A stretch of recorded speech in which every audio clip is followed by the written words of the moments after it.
quick tutorial here. This is about resizing image using GIMP 2.10.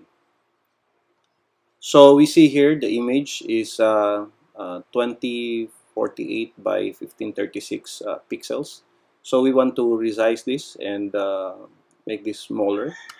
So it's very easy. You just go to image, you go to scale image, and from here you can put the width here, or let's say we want it to be 1080. So make sure that this chain icon is connected so that it will automatically change this one. Okay, so that's all. By default it should be connected, so there's nothing to change here. So just click scale.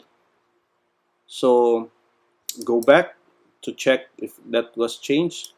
Go to scale image. As you see, it was automatically changed to 810.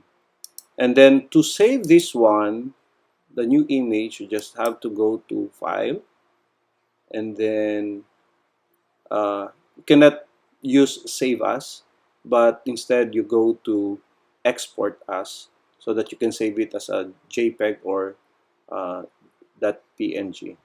Okay, so I think that's it, and hopefully I'll see you in the next tutorial.